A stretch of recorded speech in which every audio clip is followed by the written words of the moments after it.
All right, buckle up because the internet just served up another slice of pure, unadulterated WTF from Bangalore, India. You guys aren't gonna believe this shit. Okay, Kiki, you've got my attention. What fresh hell has graced our screens now? Don't tell me it's another Tide Pod Challenge revival? Oh, so much better. Picture this. Peak Bangalore traffic, horns blaring, chaos everywhere, and right in the fucking middle of the road, there's this dude, not walking, not driving, sitting in a swivel chair, casually sipping chai tea like he's at his goddamn desk. Wait, he set up furniture in moving traffic, just contemplating existence over a cup of tea while motorcycles weave around him? That's existentially terrifying and bizarrely poetic. Exactly, poetic chaos. Auto swerving, bikes dodging, everyone losing their minds, and this guy, zero fucks given, just swiveling slightly, taking a sip, absolute Zen master or total lunatic, the jury's out. Let me guess. Someone filmed it vertically, added some obnoxious music, and it instantly blew up on TikTok. The bar for viral content gets lower every day. Bingo! Phone cameras whipped out immediately. The clip went supernova online within hours. You know the type, perfect meme material? Captions like mood or my coping mechanism. Classic Gen Z fodder. Of course, because nothing says relatable like obstructing traffic and risking a multi-vehicle pileup for 15 seconds of questionable fame. The economics of attention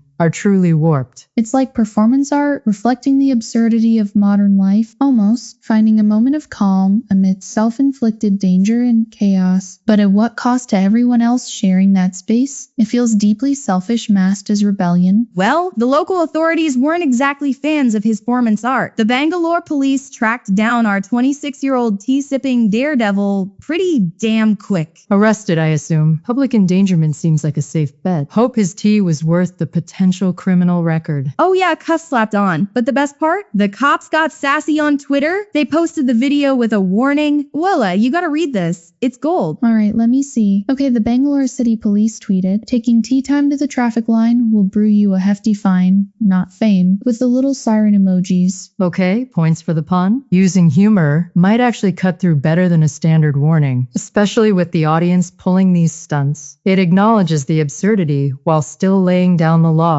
Smart social media play. Does it though? Or does it just amplify his performance, giving him exactly the widespread attention he likely craved? Even if it's framed as a warning, it feels like feeding the very beast they're trying to tame. See? This is where it gets juicy. Nina Ayla, the big question. Yeah. Was this guy an absolute legend, the king of chill, sticking it to the stressful grind? Or just a monumental idiot, putting lives at risk for clicks? From a purely risk assessment standpoint, idiot, monumental idiot. The potential downside serious injury, death, causing accidents for others massively outweighs any conceivable upside, which seems to be temporary internet notoriety. There's no ROI on that unless you value likes over ligaments. Oh, come on, Nina. Lighten up. Isn't there something undeniably badass about being that unbothered? In the middle of literal chaos, it's like a middle finger to the universe. He achieved peak main character energy while everyone else was stuck in the NPC traffic jam. That takes guts, or maybe just a profound detachment from reality. Probably both. Fucking icon, honestly. Icon? Kiki, he could have been killed or worse, caused someone else's death. An auto driver swerving to avoid him could have hit a pedestrian. There's nothing iconic about that level of disregard for the sanctity of life and the safety of the community. It's performative nihilism, not bravery. It makes my stomach turn, thinking about what could have happened. Mala's right on the danger, but Kiki touches on the why. It's clearly about clout. We see it constantly. People doing increasingly reckless things for online validation. This isn't about tea. It's about manufacturing a viral moment. He engineered absurdity, knowing it would be filmed and shared. It's a calculated gamble for attention in a saturated market. Okay, fine, it was dumb and dangerous. But are these viral stunts getting completely out of hand? Like, where's the line anymore? We went from ice bucket challenges to this. Are we just escalating towards total anarchy for the sake of a few thousand views? I fear that line has become blurred, perhaps erased entirely. When the digital echo feels more real or rewarding than tangible consequence, people lose perspective. Imagine if this hadn't ended with a witty tweet, but with sirens and paramedics. Would we still be dissecting it with amusement? Or would it be a tragedy, highlighting a toxic trend? The outcome dictates the narrative, but the recklessness remains the same. And that brings us back to the police response. Does the witty tweet deter the next idiot? Or does it just make the whole phenomenon seem less serious, yet more like a game. From a branding perspective for the police, it makes them seem relatable, less authoritarian. But does it work as a deterrent? I'm skeptical. It might just encourage copycats, hoping for their own punny police tweet shoutout. Yeah.